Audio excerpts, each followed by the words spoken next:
The YJ, also known as Young Joe, ZhiSu Mini 4x4 is a 56mm cube. It's the same size as a standard size 3x3. Does it compare? Stop right there. Before we continue with the video, please scroll down and subscribe. It'll really help me out and it'll only take like 2 seconds. There have been more mini flagship 4x4 attempts, but how do I say this nicely? Those didn't really hold up to standard. Now the weird thing is that it doesn't feel small, like compared to my Wuxue here. Like compared to my Wuxue, it's about 5 or 6mm smaller, like half a layer. But I basically got used to it immediately, which is kind of weird because when I transitioned from a 56mm 3x3 to a 54, I did have to kind of get used to it, like the finger tricks and stuff. So this, after tensioning it a bit, tightening it to not make it pop as much and putting in some lunar, it basically became my main instantly. It wasn't that hard to beat my Wuxue that was non-magnetic. This cube is magnetic. Because, you're not going to have a flagship these days that is non-magnetic. Because I was just checking the box if there was still anything in there. I do know that it came with magnets, as you saw in my unboxing.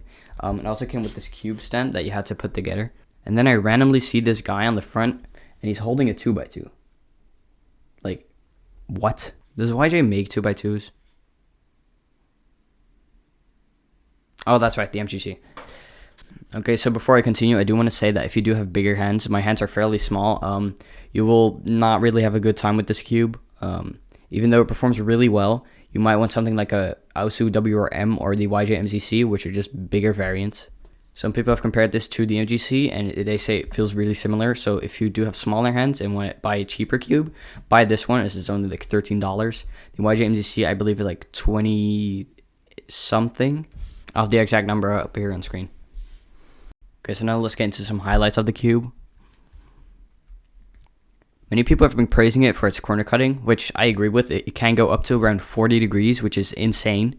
And it can go about half a piece on reverse, maybe a bit more. Let's talk about magnets. So the magnets on the outer layers are noticeable, not really when doing turns, as you're just more focused on turning, but they really help the cube stay aligned. And the difference between middle layers and outer layers is pretty noticeable. Like, there's definitely much more of a click, even while trying to be fast doing centers, it kind of holds you back a bit. I do wish they went a little bit lighter on these inner layer magnets, but I guess it's fine.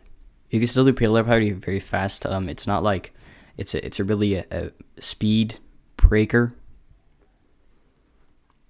It's more of a flow breaker, if you know what I mean. Now, I'm no pro 4x4. I average about 1 minute and 10 seconds, but like this is pretty fast. If that does seem slow to you, I'm sure it's just my ability to turn fast. But talking about that PLO parity, if your fingers are big, this is basically impossible to do, because even I have small hands, but these inner layer turns are hard to do because you have to tilt your finger kind of like this in order to not catch on any of these other layers.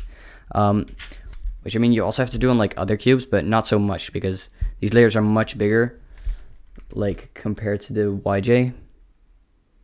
The Wuxue is a pretty big cube. I believe standard size for 4x4 is about 60mm, but the Wuxue is 62. On the box, the cube was a bit sandy, but after just dropping a few drops of lunar in there, it sped up and basically became buttery smooth.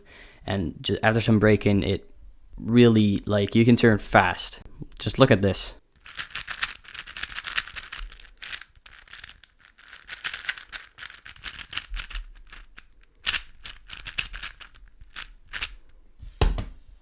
Now, as you could hear there, the cube is high-pitched, but it's not that loud.